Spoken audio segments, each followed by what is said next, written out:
story of the underdog, the small rising up over the strong, the few and far between times that one man or group of men survive against all the odds, against fate itself.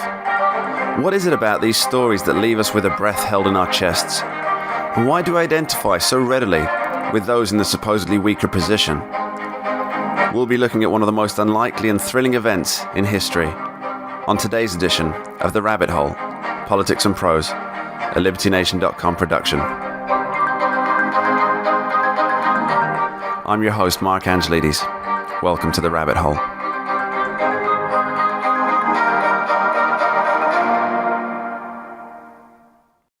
Facing unbeatable odds. How often are we inspired by tales of the underdog winning through? It's not just joy at the surprise result. It's a fundamental inspiration that speaks to the heart. We root for the smaller to break the bigger. And we cast ourselves in the role of hero. There is something in these tales, David and Goliath, the never-ending stream of Rocky movies, that reaches us on a deep psychological level. Perhaps it's to do with how we view ourselves in relation to the rest of the world, and perhaps how different people view these stories can tell us a little about how they interact with others. You see, there's a social political element to the underdog tales, and it has to do with how we exist in relation to the state. The individual is David, and the state is Goliath. We feel inspired when a single man can make a difference against such a monstrous giant. And this works on all levels, all the way down to hunter-gatherer societies, where there's someone in a position of power that's held up by the other members of that group. It's natural and normal to want to have more agency over yourself, but something has gone wrong. This drive for freedom and liberty that has stood the species so well over the millennia has taken a dark turn. It has wandered, for some people, down a path strewn with control and irresponsibility. You can see this malaise most starkly in the words and deeds of the millennial socialists, who look to systems of control to bring about a personal enlightenment that will never come. Where once it was individualism and a distrust of authority that were the traits in the young and rebellious, it is now passivity, conformity, and collectivism. For when these rebels of old are gone, who will be left to challenge the mighty in the name of liberty? The story I want to tell you today is not about a single survivor type fighting against the odds, although history and legend are littered with marvellous such tales. But today, I'll talk of 139 men. What they achieved was monumental and beyond reckoning. They lived when they should have died, and we know every single one of their names. This is the Battle of Rorke's Drift. It took place in 1879, and even today, it remains one of the most stunning narratives of survival you'll ever come across. Now, this story has been immortalised in the 1964 film epic Zulu, starring Michael Caine and Richard Burton, and it's a good movie, but it doesn't tell the whole story, nor much of it accurately, to be too fair. This is the true story of how 139 men battled against an army of 4,500 Zulu warriors and lived, mostly, to tell of it. It's no surprise that more Victoria Crosses were awarded for this battle than any other in history. You'll see why. Rorke's Drift was a mission station, like a trading post that had a hospital, that had once belonged to a man named James Rorke. It was on the banks of the Buffalo River in South Africa, just between the Zulu nation and British-controlled Natal. The Zulus called it Kwajimu, which means, quite pleasantly in my opinion, Jim's land. We need to go a little further back to set the scene of how all this came about. Natal was under British rule, and the new High Commissioner for the region was a man named Sir Henry Bartle Frere, and he had a problem with his neighbours, the Zulu nation. Whether through provocation or madness, Frere sent an ultimatum to the leader of the Zulus, King Cetshwayo, who was in the process of training up his army in the tactics of warfare that his uncle, Shaka Zulu, had used so effectively to carve out a kingdom. There were, of course, skirmishes and minor battles and incursions into British territory. Frere decided that the best way to solve all this was to issue the now infamous ultimatum that demanded the king disband his armies and give up men accused of murdering on Natal soil. This was not done with the permission of Britain, but rather some mad folly on the part of Frere. Now naturally the Zulu king could never give in to these demands, And he wasn't supposed to. Frere wanted an excuse to bring forward the war that he, perhaps rightly, suspected was on its way, and it worked. The Anglo-Zulu War began. The first major skirmish was a precursor to the events of Rorke's Drift, and it happened in a place called Isandlwana. British soldiers from the time described what a strange place it was. This was a region of hills and valleys, and the main hill, the Isandlwana Hill, they describe as looking like the Egyptian Sphinx. 1,200 British troops in varied regiments went in. They faced off against an estimated 12,000 Zulu warriors. Contrary to popular belief, many of the Zulus were armed, and not only with their traditional shield and spear, but with rifles, Martini Henry breech-loading rifles to be precise.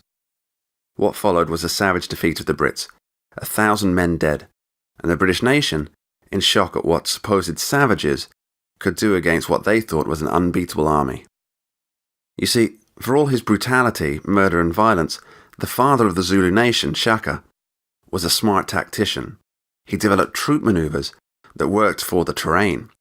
In particular, his nephew used against the British soldiers a manoeuvre called the Horns of the Beast. And what this means is, while the loins or the frontal assault marched forward, the horns would spike out and around towards the back of an opposing force, often using hills or trees for cover. It was effective, it was deadly, and the actual battle was brutal. It was a great victory for King Cetshwayo. And this is the backdrop which we find ourselves in at Rorke's Drift. The British force is still reeling from defeat. A small company of Royal Engineers, commanded by Lieutenant John Chard, had been tasked with repairing pontoons next to the bridge on the Buffalo River. In the distance, they see two officers approaching. These two men, survivors of the massacre, report that the battle had been lost, and that a large troop of Zulus, numbering in the thousands, were heading their way. Chard, along with another officer, Lieutenant Gonville Bromhead, held a frantic discussion. Should they flee, or should they stay? The fact was, Rorke's Drift was a hospital too, and a column fleeing across the landscape carrying the sick and wounded would be certain death. So they made a decision. Rather than run and save their own lives, leaving others behind to be slaughtered, they would stay and mount the best defence they could manage. The Zulu forces, 4,500 soldiers, under the command of the king's younger half-brother, Prince Kampande, no doubt saw that they had been classed as the reserve troops in the previous battle and had not gotten to take part. They were looking for their own victory against the Brits. Chard and Bromhead had the men build up barriers in the northeast of the small camp, which was the direction the Zulus were coming from. The barriers were made of old biscuit tins and mealie bags, which are bags of maize, and the fighting began. The first attack, the first wave, came with 500 Zulus approaching from the south. The British soldiers fired round after round to keep them back, and to some degree it worked. The Zulus, they changed position and went to the northeast, with the soldiers firing from between slots in these food bags. But the enemy got closer and closer. It had devolved into hand-to-hand fighting. The rest of the Zulu force had moved in, firing at the defenders and spreading their position. The hospital in the west of the camp, probably because it would be a great place for cover, came under attack, and Chard, realizing that they couldn't hold the north wall against so many, ordered his men to retreat and gather at the hospital. They fought a running battle, trying to keep the patients alive. From inside the hospital, they cut holes in the walls, using a pickaxe to move from one room to the next, turning and firing as the Zulus came pouring through. The hospital began to burn. Not only were they fighting an army of far superior numbers, they had to save themselves from burning. Using bayonet and rifle, they slashed, stabbed, and shot at the Zulus through small holes, and then later through larger breaches. Each part of Rorke's Drift was under heavy attack. The Zulus would attack, retreat, and attack again. It's said that there were 8 waves of attack during that long night. The soldiers, with their wounded, regrouped for a final stand. Surrounded by walls made of biscuit tins and food bags, with only the flames of the burning hospital to help them see, they continued to fight. Around 4 a.m. in the morning, the Zulu army broke and withdrew. The British soldiers waited, and waited. 3 hours later, the remainder of the army appeared on the hill. With only a few rounds of ammunition remaining, the men finally understood their fate. After fighting for 11 hours, fear and adrenaline running high, nowhere left to run, no way to keep going, they steeled themselves for the last charge. But that last charge never came. Whether through tiredness, hunger, concern for the hundreds upon hundreds of injured in their troop, we don't know. But they left. An hour or so later, a column of the British Army arrived, expecting to find the scene of another massacre. What they found were 17 dead Brits, 10 more with serious wounds, and hundreds of fallen Zulus. The 128 soldiers out of 139 had survived an 11-hour battle against 4,500 Zulus. We can't know exactly what went through the minds of these brave men when they realised that despite all the odds, they had survived fate. They had lived through something that should never have been possible. How does this make you feel? Do you feel a thrill at the thought of the men defying the very gods, of brave souls spitting in the eye of fate? If so, then it's likely, whenever you hear an underdog story, you cheer inside. And this is healthy. This is what thousands of years of human history have bred for us, to revel in the glory of the individual against the mass. But there's also a warning to us. There are some who would rather the oppressive British soldiers had died that day. On the 50th anniversary of the film Zulu, joyless people demanded that the screenings be boycotted and that the theatres showing it refuse, branding both the film and the actual event as racist. However, the screening had a defender, Chief Buthelezi, at the time 89 years old. He spoke out in favour of the movie. He was actually the great-grandson of King Cetshwayo and actually played his relative in the movie.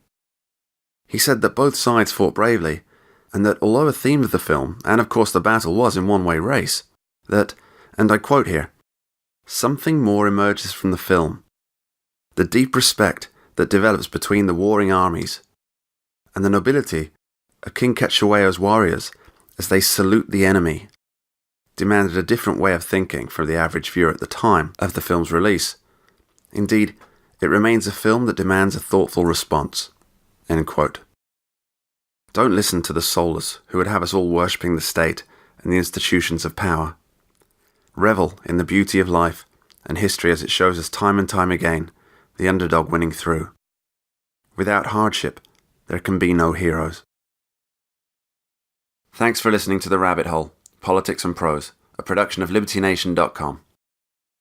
Tune in next episode, when we'll be looking at one of history's greatest legends and talk about how this translates to today's political scene. Until next time, take care.